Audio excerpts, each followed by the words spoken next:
السلام علیکم۔ آج ہم صحیح بخاری کی ایک بہت دلچسپ حدیث پر بات کریں گے۔ وعلیکم السلام۔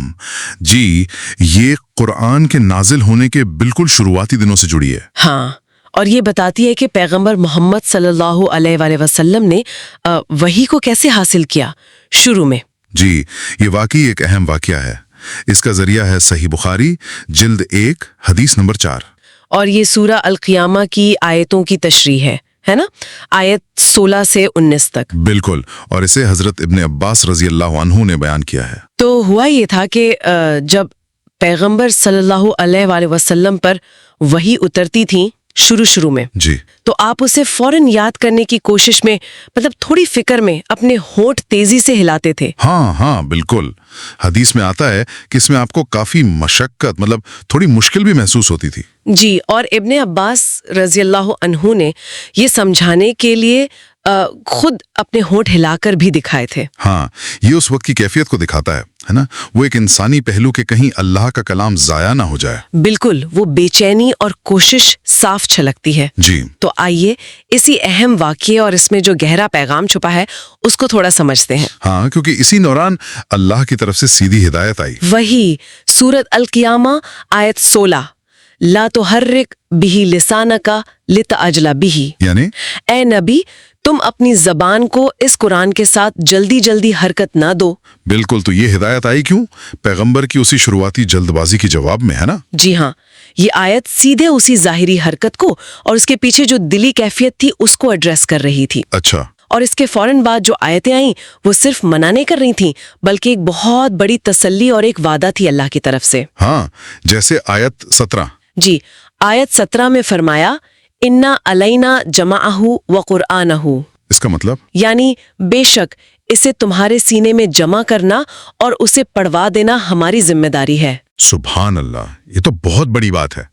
مطلب یاد کرنے کی پوری ذمہ داری اللہ نے خود لے لی۔ بالکل، پیغمبر صلی اللہ علیہ وسلم کی ساری فکر ہی ختم کر دی۔ ہاں، اور یہ صرف یادداشت کا مسئلہ نہیں تھا، اللہ یہ بتا رہا تھا کہ اس کلام کی حفاظت کا ایک ایشوریہ نظام ہے۔ اس میں انسانی کوشش یا جلد بازی کی ضرورت نہیں ہے۔ صحیح۔ پھر اگلی آیت 18۔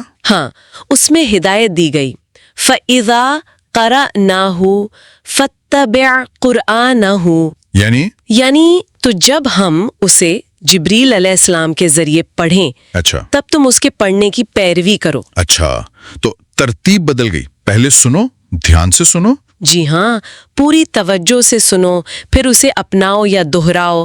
جلد بازی کی جگہ سکون اور توجہ نے لے لی۔ اور پھر آیت 19 بھی ہے۔ جی، آیت 19 میں اللہ نے یہ بھی صاف کر دیا، ثم انا علینا بیانہ، یعنی پھر بے شک اس کا مطلب واضح کر دینا بھی ہماری ہی ذمہ داری ہے۔ بالکل۔ تو دیکھیے، یاد کرانا، پڑھانا اور پھر مطلب سمجھانا سب اللہ کے ذمے۔ یہ تو مطلب پورا پیکج تھا تسلی کا۔ جی ہاں، بالکل۔ اور حدیث میں یہ صاف طور پر بتایا گیا ہے کہ اس کے بعد پیغمبر صلی اللہ علیہ وسلم کا طریقہ بدل گیا۔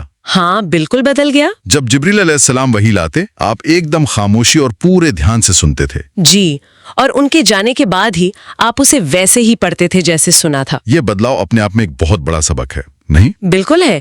یہ دکھاتا ہے کہ علم حاصل کرنے کا، خاص طور پر اللہ کے کلام کا، ایک ادب ہے، ایک طریقہ ہے۔ اس میں جلد بازی اور بے چینی نہیں، بلکہ سکون چاہیے، اللہ پر بھروسہ، مطلب توکل اور پوری توجہ۔ تو اگر ہم اس پورے واقعے سے نکلیں، جو اہم نقطے ہیں، جو سبق ہیں، انہیں دیکھیں۔ جی، پہلا تو یہی کہ علم حاصل کرنے میں جلد بازی سے بچنا چاہیے۔ بالکل صحیح۔ اور دوسرا؟ اللہ پر کامل یقین، پورا بھروسہ رکھنا کہ وہ سنبھال لے گا۔ اور تیسرا؟ تیسرا، گہری توجہ سے سننا، اور یہ صرف کانوں سے سننا نہیں ہے، مطلب دل و دماغ سے حاضر رہنا۔ جی ہاں، بالکل۔ اور چوتھا، جو ان سب کے پیچھے ایک بنیادی اصول ہے، وہ ہے صبر، دھیریہ رکھنا۔ ہاں، دھیریہ، اس پرکریا پر بھروسہ رکھنا، یہ سمجھنا کہ ہر چیز کا ایک وقت ہوتا ہے، ایک طریقہ ہوتا ہے جو اللہ نے مقرر کیا ہے۔ اور یہ سبق صرف پیغمبر صلی اللہ علیہ وسلم کے لیے یا اس خاص وقت کے لیے تو نہیں تھا، ہے نا؟ نہیں، بالکل نہیں۔ اگر ہم اسے بڑے پیمانے پر دیکھیں تو یہ آج بھی اتنے ہی موضوع ہیں، اتنے ہی ریلیونٹ ہیں۔ کیسے؟ دیکھیے، ہم اپنی زندگی میں اکثر جانکاری حاصل کرنے میں یا کسی کام کا نتیجہ پانے میں بہت جلدی کرتے ہیں، بہت بے چین ہو جاتے ہیں۔ ہاں، یہ تو ہے۔ تو یہ واقعہ ہمیں سکھاتا ہے کہ سیکھنے کی پرکریا میں دھیریہ رکھنا کتنا ضروری ہے۔